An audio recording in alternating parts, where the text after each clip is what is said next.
Zach Smith, Pest Dude. It's getting to be autumn, as you can see. My birch tree's going to sleep behind me. It's almost October here. And we're talking about a trap that I've been wanting to try out. It's called the Ouell squirrel trap here. Got it on Amazon. Put the link for it. It's got instructions on it. It's a pretty much a box trap. There's wood box style traps. It's a pretty ancient and old technology. It's a upward guillotine or kind of choke trap.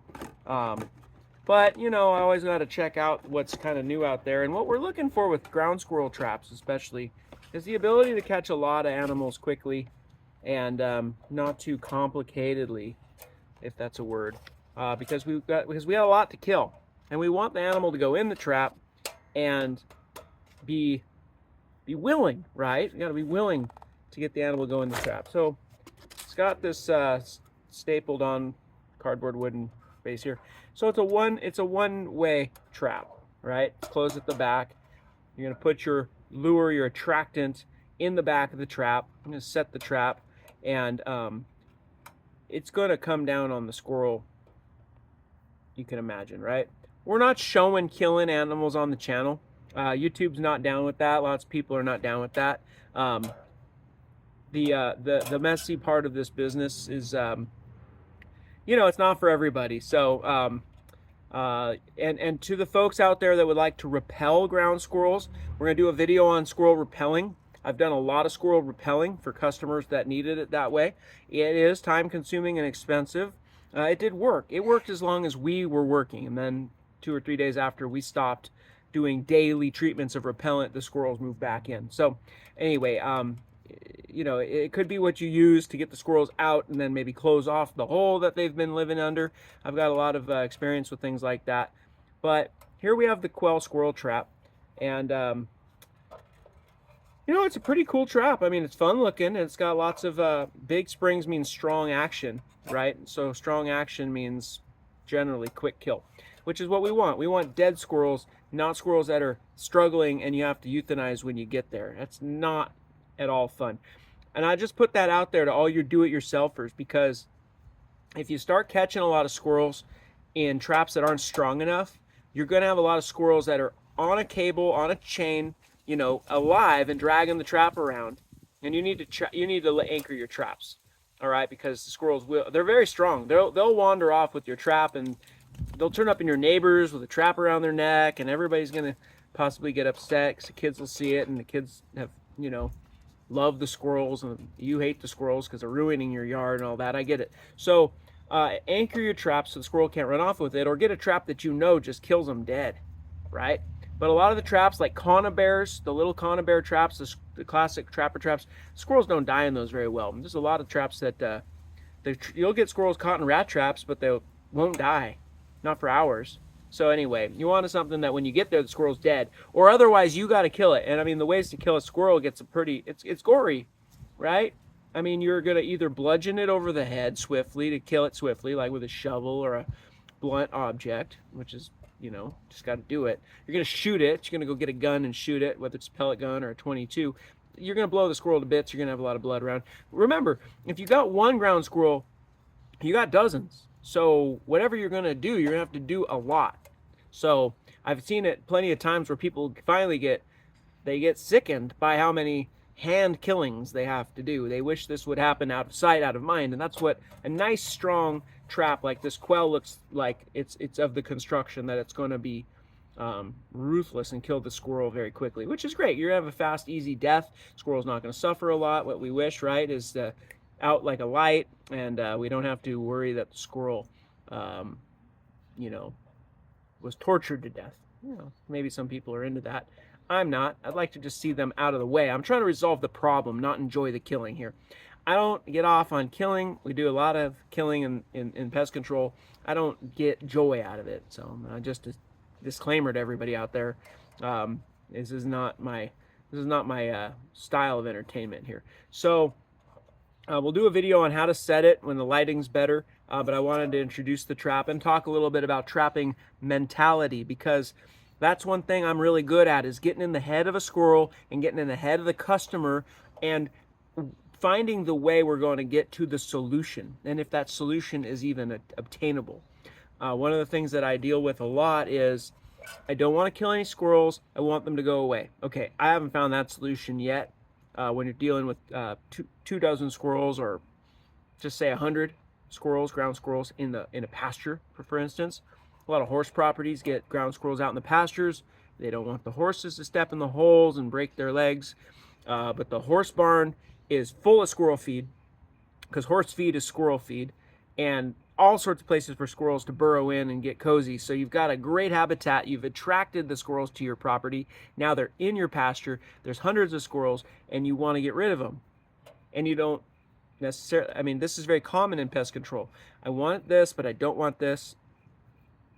They want it custom, and that's fine, but we got to know, can we get that solution? Because there's going to be a lot of money involved, especially when we get into trapping. Because like baiting and poisoning squirrels is cheap, and people have their detractions, or there are many people who don't want to poison squirrels, but when you can poison squirrels and everybody's okay with it, it's pretty cheap and it works pretty fast.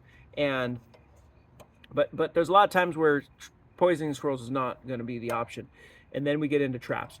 There's another trap that I want to talk about. It's a multi-catch live trap. And anybody who's a good trapper will know about these multi-catch live traps. There's a few brands. Black Fox Repeater was kind of the original. Wilco has a copy of that. And after when somebody gets around to patent, it's like fair game anyway. It's kind of a crab pot. If you ever seen a crab trap, many can walk in, none can walk out. And you put your bait in there, your lure, I should say, your attractant, and they all come in. And anyway, you've got a bunch of live squirrels in a cage, and you got to be pretty good at euthanizing them. And I know a lot of people will drown them, and I'm just going to say that, well, drowning is illegal in most states because it's extremely inhumane. I mean, that's pretty much what it comes down to. If you don't have if you don't sweat drowning 200 squirrels, then drowning is what people choose to do. But I follow the law. I'm a professional, right? I'm a professional pest control operator, and I have a reputation in my industry, and I have a reputation in my community, and I follow all the laws. And also, I've looked into it. The reason that drowning is outlawed is because it is highly inhumane. Now, we're killing all these things, and everything dies a brutal death in nature, and all these things go around and around in our mind.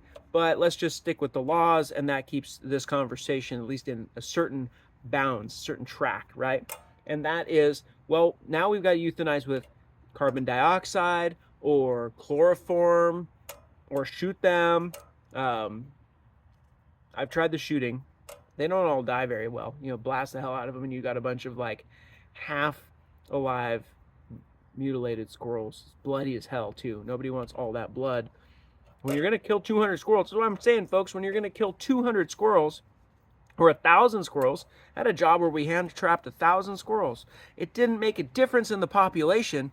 We didn't get control. The customer was open to the experiment. We spent months on this job getting familiar and working with this customer. It was a public property, and we trapped 1,000 squirrels as a pilot project, and the customer said, wow, we have 1,000 carcasses to dispose of. If we had shot them all, there'd be a lot of blood. So we euthanized them with the American Veterinary Association preferred method, one of them that's really safe for you and me, and that's the carbon dioxide chamber. So you read all about that on the internet. You got to invest in infrastructure. So, you go that route, you might just want to call a professional. Because if you're going to call a professional, you might actually trade off the cost of buying your own CO2 tank and your own regulator and manufacturing your own euthanization chamber. I used a garbage can. It's actually not too bad. Carbon dioxide is heavier than air, so if you put it in slow, it will fill a garbage can. But there's a trick to getting the squirrels to not all jump out of the garbage can, because what you'll find, as I've learned a lot of these things the hard way, is you catch all your squirrels for the day and you try to dump them in that garbage can so you can put the lid on, and they're very, very agile, and they just jump out, and they're pretty tough, so you don't want them to get you. They'll run right up your shirt and off your shoulder and off your hat, and they're trying to save their own lives. They're very tough, and they're potentially going to injure you. And so we found that if you put a bunch of foam blocks by foam, a closed cell, like sleeping pad foam rubber, and cut it into big cubes, they will burrow under it in the garbage can. So that's a little pro tip there if you're going to do your own makeshift deal. And then you put the lid on and you put the hose in there and all that. It's all good. But that was a lot of setup for us to do that. And I'm not traditionally in the squirrel trapping business, but we do a lot of squirrel baiting. And it works really well, and I kind of recommend it, frankly. I know people will get mad at me because the poison in the food chain thing, but I've done my research. I've read plenty of studies, and I've looked at a lot of examples in the real world, and seen lots of thriving wildlife in places where squirrels have been eradicated with all the poison bait. I mean, I've just seen it. There's obviously heartstrings that can be pulled when we talk about the likelihood. Humans are very biased animals, creatures. People are animals too. We're all fantastic mammals. I like to joke we're of the great apes. This probably will piss some people off, but we're flesh and blood, and so it's easy to fall into biases like, I heard from a reputable source that poison bait is killing all the coyotes, foxes. I hear it every day. Owls. There are tons. By the way, I'm going to just tell you, playing right into this, there are tons of studies that show bona fide rodenticide toxicity in natural wildlife. I'm not saying it's not happening. I'm saying that that isn't squirrel baiting. That is a lot of stuff that isn't squirrel baiting with the bait products that I recommend. So there is a problem with rodenticide in nature. There is a problem with beautiful pine martens in Northern California loaded up with rodenticide damage, and mountain lions loaded up with rodenticide damage. I'm not saying it's not a problem. A rodenticide is not a rodenticide is not a rodenticide. There are many active ingredients. There are many products and many modes of action. And there's many ways to use this stuff that is going to minimize the likelihood that pine martens and mountain lions way up in Northern California or out in the national forest or whatever are getting sick from these products. So it is about being specific and purposeful and utilizing something with a lot of thought and restraint. Now it's getting really dark. Okay, so I guess I got on a soapbox, but look, it's the elephant in the room. What are we gonna do? If you don't have a ground squirrel problem, you don't understand what we're talking about here. When you get a ground squirrel problem, that's a real problem. You're going to understand why we have to face these gnarly realities of choosing poison over killing them all with traps or shooting them all with a gun or thousands of dollars of repellent or buying a dog, which is a solution. It's a solution. If you have a ranch and you got a lot of squirrels and you buy a bunch of dogs that are varmint hunting dogs, then you're going to run them off. You're going to have your property be very inhospitable to ground squirrels. But the natural predator doesn't exist anymore, okay? The natural predator of ground squirrels does not exist anymore. I know people think it's hawks or owls. Well, it's not going to be owls because owls are out at night and squirrels are out during the day. California ground squirrels go into their burrow at night, and the owls miss them. Hawks do not prey on a colony and diminish the colony size. Hawks prey on a colony and then go eat somewhere else, and they keep that colony thriving. Any good predator is going to hope that their food source proliferates, not eat them all up. Any good predator is going to try their best through their instinctive nature to not eliminate their own food source, right? Just like any farmer is not going to, use up all of their farm's capabilities in one crop. They need it to continue to perpetuate the resource that is food and sustenance. So the natural predator for ground squirrels is by and large extinct, and that is the badger. Now, you may argue, and where you're at, there might be some other, but I'm going to tell you the natural predators for ground squirrels that are effective killers: wolves, bears, badgers, and anything in the weasel family. Oh, thanks, cat. The cat kicked on the motion light. Anything that's in the weasel family, they're going to dig strong enough down into that burrow complex and decimate these big, tough squirrels. Just handle a California ground squirrel. They're big and tough. They're not some wimpy little giant rat. They are a muscly, tough critter. So let me pick this up here.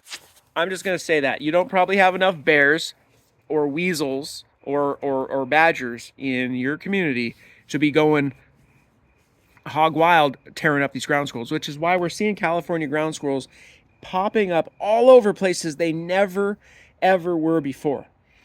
They're all over parts of the Bay Area, California. They're all over California. And there's other ground squirrel species around the nation. If you have something like a prairie dog or a ground squirrel, it's going to behave in a similar way. So I feel like this is pertinent to people all over the nation.